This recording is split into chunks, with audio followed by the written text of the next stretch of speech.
Welcome to History Talk, the podcast that brings together a panel of experts to discuss current events in historical perspective.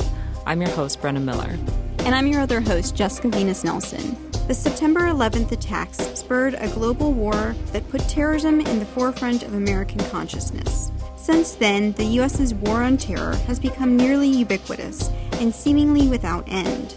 American thought on terrorism persistently goes back to 9/11 and 2001, which has served as the premise for U.S. interventions all over the globe. But U.S. interest and the rhetoric on terrorism dates well back into at least the 1980s. So how did terrorism become a focal point of U.S. foreign policy? How did earlier precedents shape how the U.S. fights terrorism and its response to 9/11? And how do they continue to shape U.S. strategies on terrorism today, and are they effective? We've invited two scholars to discuss the historical context for today's war on terror and the Cold War precedents that help explain the U.S.'s approach to combating terrorism. On the phone, we have Dr. Philip Travis, an assistant professor of history at the State College of Florida, where he focuses on the Cold War, 20th century U.S. foreign policy, the war on terrorism, the Vietnam War, and the Second World War, and is the author of Reagan's War on Terrorism in Nicaragua. Thank you. I'm happy to be on the show. Also on the phone, we have Dr. Adrian Hänni, a professor of political history at Distance Learning University, Switzerland, where he focuses on terrorism, intelligence history, and the Cold War. Thank you for having me. It's a pleasure to be on the show. Thanks for joining us today. So to start us off, what is the current state of the now 17-year-old war on terror?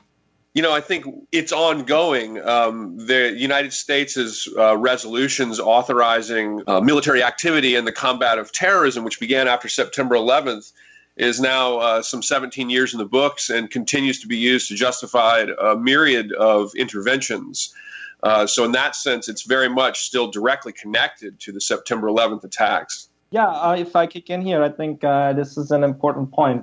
This war on terror that was announced after 9/11 is still ongoing, and it's the still empowerment from Congress that is still used today to basically bring the United States military into armed conflicts on various places on the globe. Well, what does the U.S. really hope to accomplish in the war on terror, and are the objectives clear?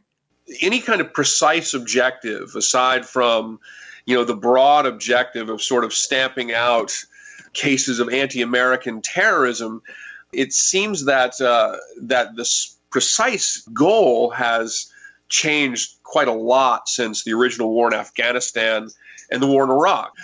Indeed, you could argue that, the enacted resolution following September 11th was precisely written about Al-Qaeda and those that perpetrated September 11th. But of course, Iraq, which was known at the time, had little to do with September 11th. And so it seems that a precise objective was really diverted from the very beginning. And today we see the war on terrorism applied to multiple continents and pursuing groups that are not simply limited to Al-Qaeda or 9/11, but a wider swath of radical groups.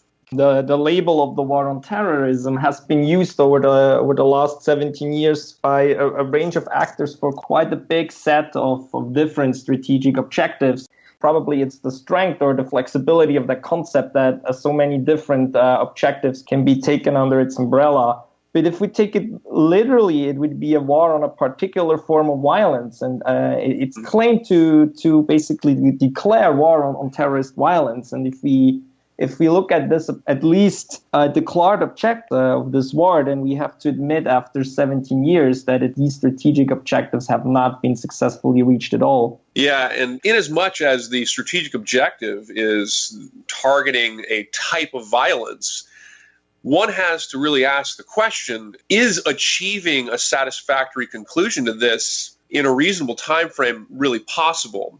If it's not possible, how long, for example, does the international community accept the sort of loosely guided resolution that allows intervention almost, at will in multiple countries?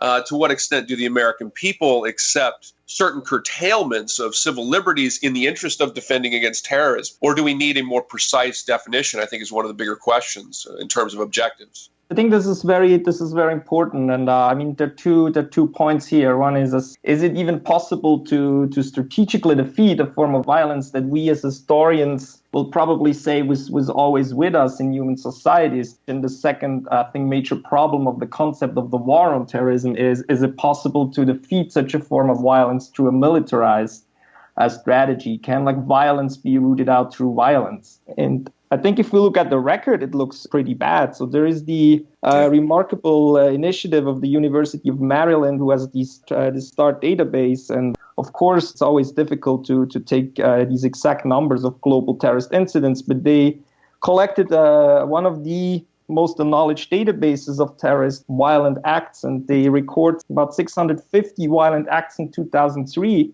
Globally, at the beginning of the war on terror, it increases to 8,000 in 2010, and it goes to about 15,000 in 2015, which is about 40 terrorist attacks a day globally in 2015. And I think it's fair to say that that in a lot of regional places, these military strategies to annihilate terrorist actors through drone strikes, through military campaigns, have aggravated a lot of key drivers of regional conflict as well, and have aggravated other forms of political violence beyond just terrorism.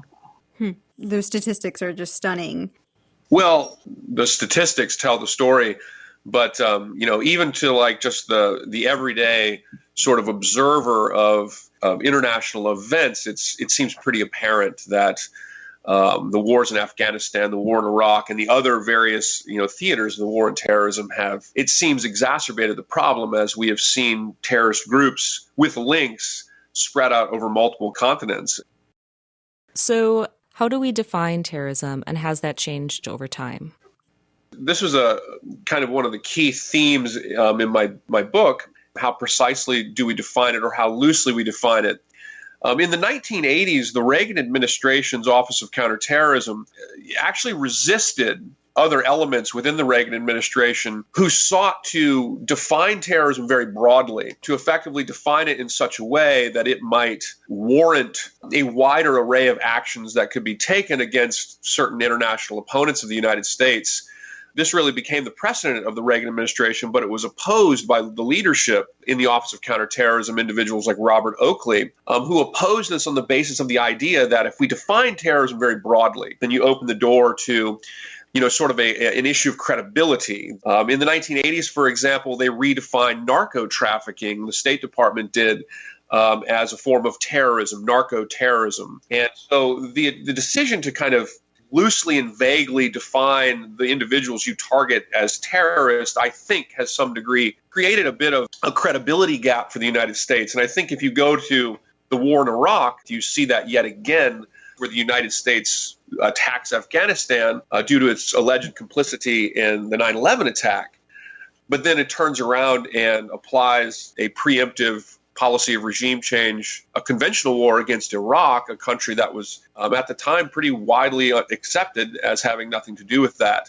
Yeah, I think this is a point where we as historians can kind of show that what has been filtered as terrorist violence has varied widely over time. Another case example from the 80s and the 90s would be violence against abortion clinics that has been defined as terrorism at some points, particularly under the Clinton administration, and has not been defined as terrorism at other points, for example, in the Reagan years. I think it's more than a question of definitions, though. Of course, the definition already filters the phenomenon to non-state actors and to non-state political violence. But there's more to that than definitions. What is labeled and framed as terrorism through politicians, through the media, and show that definitions are actually often pretty irrelevant. And one case in point would be Dylan Roof. He was a young American guy who went into a black church in Charleston, South Carolina, and shot and killed nine worshippers in the church.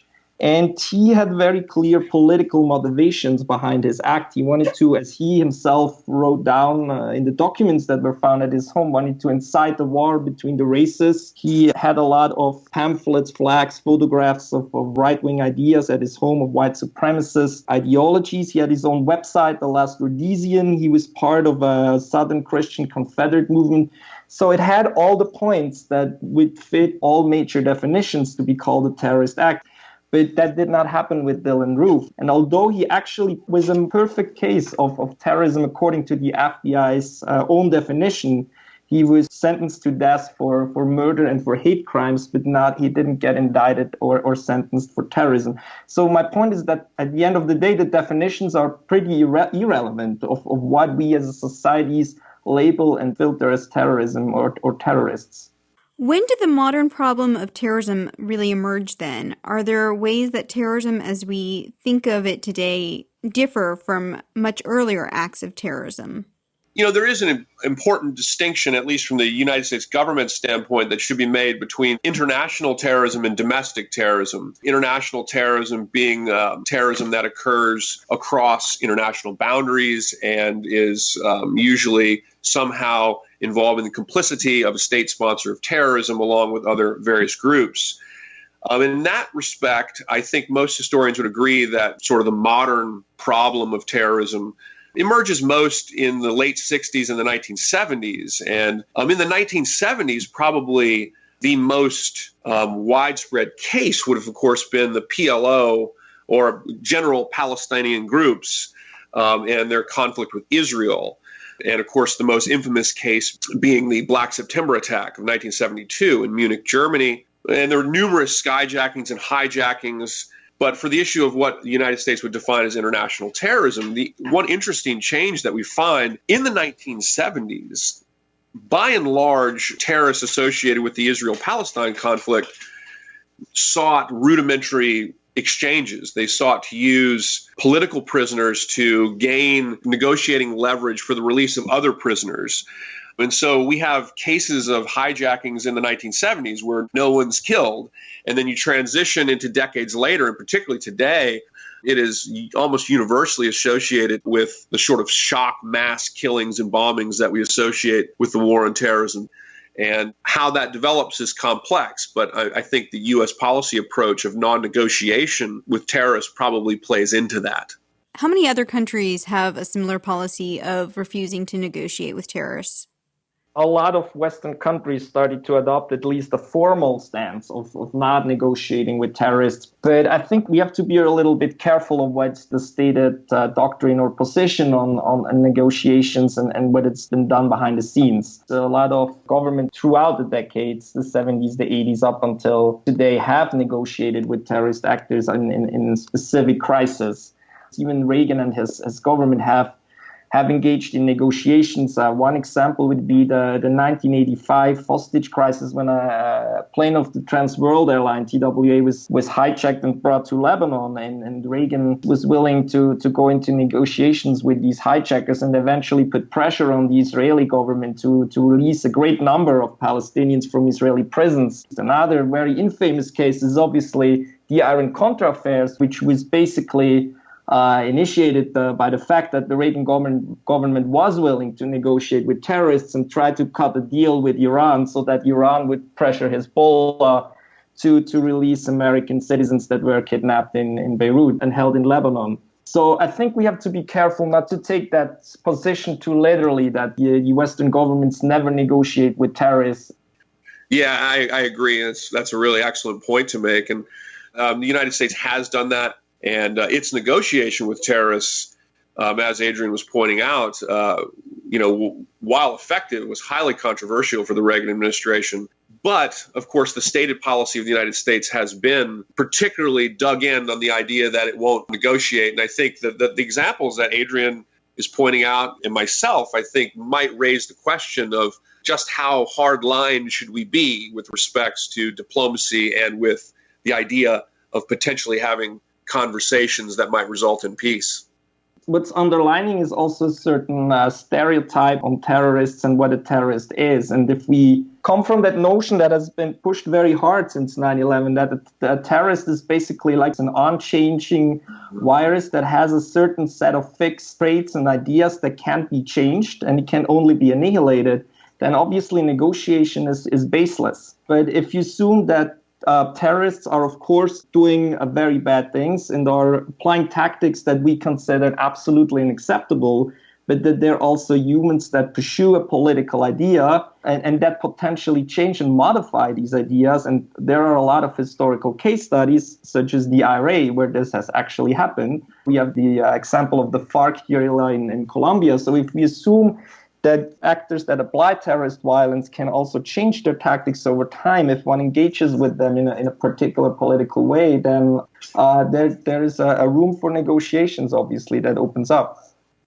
Well, speaking of stereotypes, and you guys have both mentioned some other areas already, but most Americans associate terrorism with the Middle East.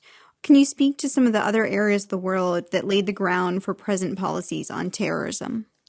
You know, in my own research, I've looked, of course, at Latin America, particularly Nicaragua and Central America, as well as some research more broadly. And what we find is that historically terrorism it's not a Middle Eastern phenomenon exclusively. It's not a radical Islamic phenomenon exclusively. But the issue of terrorism has been something that has had many theaters. And in fact, Latin America for many years in the 1980s was one of the foremost areas that the United States government perceived the threat of terrorism, as we saw the El Salvadoran Civil War, of course, the war against Nicaragua, narco trafficking associated with groups like FARC in Colombia. And so I think the tendency today to assert it as an Islamic problem, I think exacerbates a number of problematic stereotypes. I think this is a point that cannot be underscored enough. If you look at this as from a historian's perspective, there is nothing fundamentally or essentially Islamic or Islamist in terrorist violence. Even if we look at the 1970s, as Phil said, were the attacks by Palestinian commandos, and particularly the spectacular hijackings of airplanes. If we look at the leader of those Palestinian factions that committed those attacks, they were often not Muslims, but Orthodox Christians. For example, Wadi Haddad, probably the big mastermind of the hijacking wave, the turn of the early 1970s, leader of the external operations of the Popular Front for the Liberation of Palestine, was a Christian. So was George Habash, the leader of the PFLP. So were a lot of other Palestinian terror operatives in Europe. So even if we look at it in that very narrow lens of the Middle Eastern conflict, historically, this hasn't been a phenomenon that has been in its essence in any way Islamic or deriven from the Quran or from Islamist ideology more specifically. It's interesting. One of the most high-profile pre-September 11th acts of international terrorism to occur in the United States was a bombing of a political opponent in Washington, D.C. in the late 1970s that was perpetrated by those affiliates of the Chilean government in a program of international terrorism, in an operation that some members of the State Department described as rightist and even like a far-right movement, and from the perspective of some leaders, maybe even Christian in terms of their outlook and their pursuit of leftist opponents. Absolutely. I think another big example, if we look at the domestic scene in the U.S., a big share of terrorist violence in the 1970s originated from Cuban exiles and anti-Castro organizations that were exploding bombs in Florida and Miami, but also in New York and in other places of the United States in high frequency in the 1970s, were even responsible for the bombing of a Cuban airliner that killed more than 70 people as it exploded in midair in 1976. So the example of these Cuban exile anti-Castro terrorist groups would demonstrate that terrorism has historically neither been a left-wing nor a religious or even Islamic phenomenon. What effect did that have on America's formative period, you could say, for developing anti-terrorism policies, if this arose primarily during the late Cold War? Well, interestingly, during the Reagan administration, and actually you would assert this with Henry Kissinger's State Departments as well, in the later 70s, there was a tendency to define terrorism as a leftist problem. The Reagan administration, particularly in the 1980s, very rarely acknowledged the problem of rightist terrorism. Certainly the Contras were really, by the Reagan administration, never referred to as terrorists. They were referred to as freedom fighters. which of course was a political sort of propaganda move. But the Reagan administration certainly, and I think Henry Kissinger's State Department, had a tendency to ultimately interpret terrorism and leftism as kind of related, the sort of moniker of the communist terrorist. And by the middle of the 1980s, as you see a softening of tensions between the United States and the Soviet Union led by Gorbachev, the Reagan administration increasingly tended to define not only leftist states, but also some of the more revolutionary countries like Iran as part of an axis of international terrorism. And that kind of grew out of this problem of leftism and the Cold War. Yeah, just to keep on with the example of the Contras, there was a discussion in the New York Times actually after the Iran-Contra scandal broke.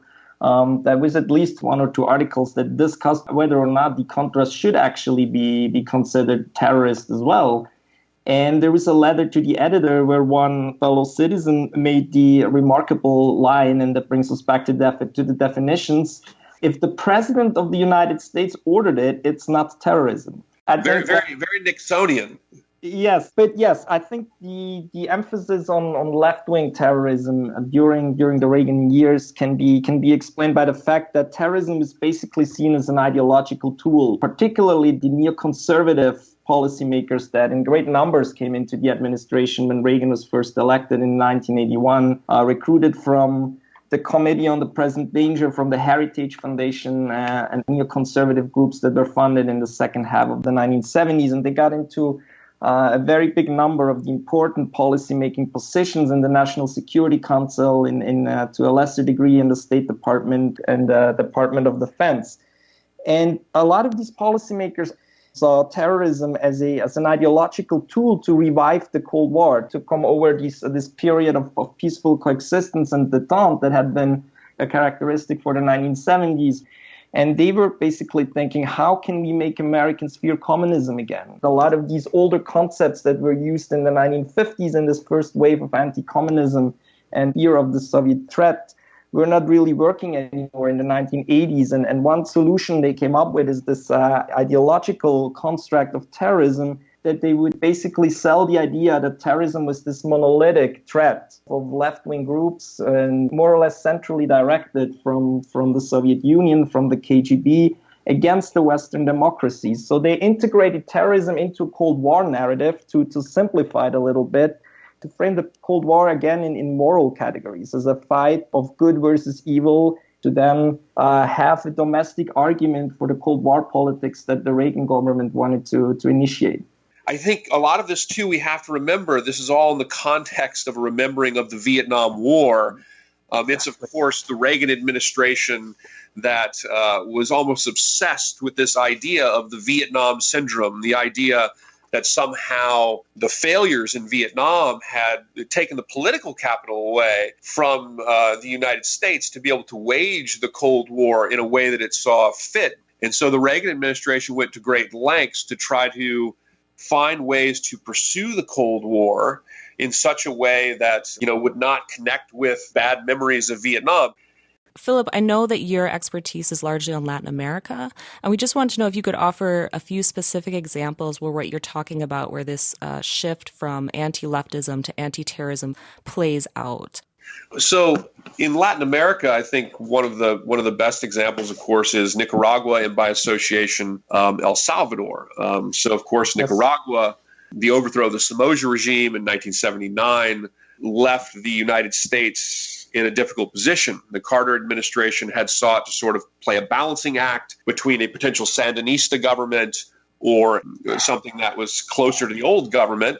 The Reagan administration, when it comes to power, pursues a war of harassment and then ultimately regime change on the government of Nicaragua, largely for its association with the militants in El Salvador. And so the United States largely constructed the revolutionaries in El Salvador, the FMLN, as effectively a terrorist organization. Of course, it was really an insurgency. There's a very interesting memo in 1984 circulated by Robert McFarland. They redefined what an insurgency is and what a terrorist group was. And an insurgency was defined with such a rigid boundary that you almost have to wonder if any revolution could be an insurgency. they had to wear a uniform. They had to operate within a specific boundary, and they had to behave within the norms of international law and combat. Of course, the United States was simultaneously, supporting an insurgency that did not fit that moniker. But that definition was used to put the FMLN on the U.S. terrorist group list and labels the FMLN in El Salvador as a terrorist army of nearly 13,000, one of the largest in the world, as opposed to a legitimate insurgency, and use that allegation to justify support for the El Salvadoran government, as well as, of course, the Contra War, an insurgent war against Nicaragua.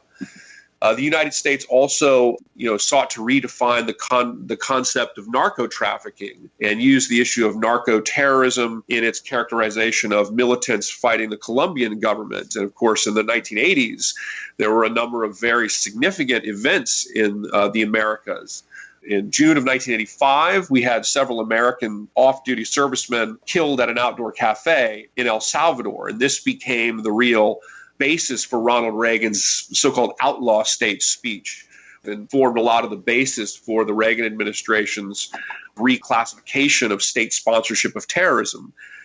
And Cuba, likewise, for decades up to this point, was really regarded as the United States' number one state sponsor of terrorism for its activities in not only aiding and supplying militants in Central America, as well as eventually the government of Nicaragua, but of course Africa and so forth.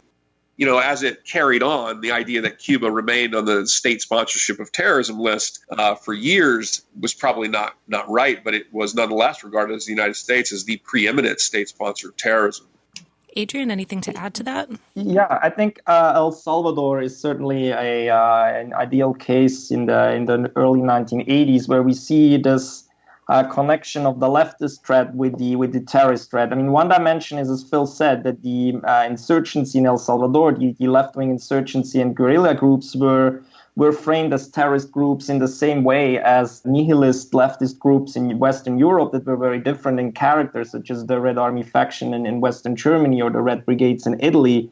And the second dimension was that the U.S. government tried to paint a picture that this left-wing insurgency in El Salvador was part of this international terrorist network or conspiracy that was led by the Soviet Union. And in a similar way that after 9/11, there was an attempt to have the intelligence services find evidence of links between Saddam and Al-Qaeda to justify the war in Iraq. I've seen a lot of memoranda from the early Reagan years where they tasked the CIA to find links to what they called the international terrorist network and the insurgency in El Salvador, to have this connection to a larger international terrorist threat and the regional or national conflict in El Salvador, and to use this as a justification to on one side support the government militarily, the very authoritarian government, but also to send special forces that would directly be involved in the conflict. So we're talking about terrorism as sort of a global phenomenon, which means that the strategy that you're talking about of defining state sponsors of terrorism and outlaw states is pretty wide-ranging. What are the consequences then for ideas of international relations and sovereignty? I think when you look at terrorism presents a new legal argument in terms of international law. And this was the argument that because of the sort of malevolent threat, as well as the multi-state irregular nature of the threat, that the United States somehow had a legal right and obligation, regardless of a country's sovereignty, to make a war of regime change. So you move from the containment policy of Vietnam to these more irregular types of conflicts that then become justified by a different legal argument that international terrorism requires that the United States take preemptive and preventative measures to address this threat. And this was the argument that the Bush administration made following the September 11th terrorist attack. And of course, we saw how that played out in subsequent policies. But that same legal argument was put forth by legal experts working for the Reagan administration in the 1980s. With the case of Nicaragua, and the United States used that case against Nicaragua, the International Court of Justice at The Hague, of course, sided with Nicaragua in that it was an illegal violation of Nicaragua's sovereignty, despite the legal arguments that the Reagan administration made, albeit the Reagan administration never really acknowledged those proceedings to begin with. Yeah, I think this is a key point that Phil raised, that the legal, but also particularly the ideological and public justification, legitimation for military interventions for the war on terror that has been employed after 9/11 by the George W. Bush administration has been developed or has emerged during the Reagan years. And we see that as a result that most counterterrorism policies that came to define the war on terror in the 9/11 area were actually conceived during the first 6 years of the Reagan administration. That was using military intervention, using special forces militarily to counter the terrorist threat. Also, there was the initiation of an armed drone program in 1986. Why did that then take 15 more years to actually become a major factor after 9/11 only? And one of the major reasons is that in late 1986, the Iran-Contra scandal broke, which is sometimes almost forgotten today, probably the biggest scandal in American political history since at least the post-World War II years. And it almost brought down the Reagan administration, and it led to the resignation of a large number of those responsible for foreign and security policy within the Reagan administrations. And almost all of the proponents of the war on terror ideology had to leave the administration in late 1986 and late 1987. And terrorism was completely reframed for the last 2 years of the administration, starting in spring 1987. It was no longer conceived as a war or as an existential threat, but the new National Security Advisor, Frank Carlucci, and others were ordering that terrorism should be looked at as a crime and be dealt with through the law enforcement system and not through the military system. And this basically abruptly stopped the development that was already in the first 6 years of the Reagan administration going very directly into a counterterrorism policy that we would subsume as the war on terror in post 9/11. How should that change our thinking about 9/11 and the U.S.'s response to it then, as a continuation or a departure?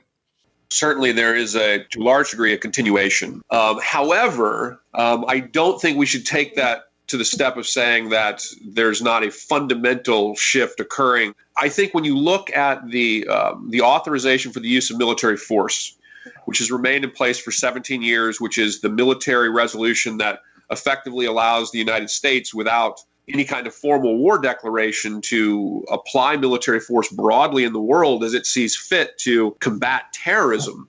This is a very important development that I think is very unique in its own right. I think it's also important to note that the war in Iraq was a large-scale conventional war. When we're talking about counterterrorism in the 1980s, largely we're talking about the United States using maneuvers to harass a country like Libya and then doing some tit-for-tat strikes on Libya. We're talking about the United States sanctioning Nicaragua, harassing Nicaragua, trying to overthrow the government with insurgents. But I think when we look at the beginning of the Bush Doctrine, it's built on the legal arguments of its predecessors. It's built on the history of the Cold War. But it nonetheless embodies a very different shift in terms of the scale of U.S. intervention, not only with wars like Iraq and Afghanistan, but the nature of U.S. intervention throughout the globe, and also coming with certain domestic restrictions as well.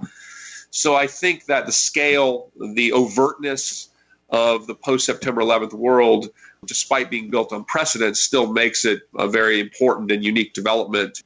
So thinking about the consequences of a military intervention in these cases, what alternatives are there that perhaps American foreign policy makers should take more seriously when they're thinking about the war on terror? Yeah, I mean, and this is not an argument that that violence should never be used against terrorist actors, or that there is never a role to play for the military. But it's also a question of priorities and what are the major tools that you're using and to which degree. And I think there is, as history shows, there are different approaches that can be very, very successful in dealing with terrorist challenges. I mean, one thing is the law enforcement approach, which has been used very strongly and actually very successfully in the United States during the 1990s, even against Al-Qaeda and Islamist terrorism.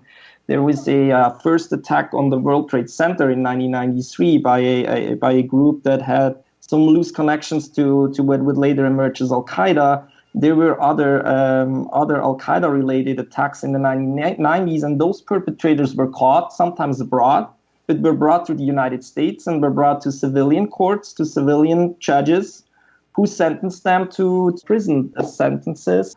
If we compare this to what happened to 9/11, is that we have a total failure of the justice system, as until now, none of the 9/11, of those directly responsible for 9/11 have received a sentence, although most of them have been caught. So there is a law enforcement and justice line that could be strengthened, and that has often proven very effective. And I think even more important, and what has been forgotten, is that there are political approaches as well, and that the military is often only effective if there is a political strategy that's underlying military action. That is obviously very acknowledged if we're talking about traditional threats. But apparently, if we talk about terrorist challenges, there seems to be the idea that this can be dealt with only by the military, by sending it out and kill one terrorist after the other until no one's standing.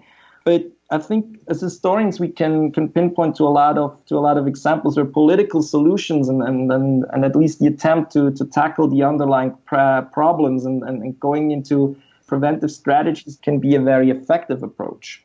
If I may interject for a moment, in the middle of Ronald Reagan's presidency, George H.W. Bush headed a task force to combat terrorism. And this was an administration-wide group that's job was to basically evaluate the terrorist threat and come up with the best approach to dealing with this.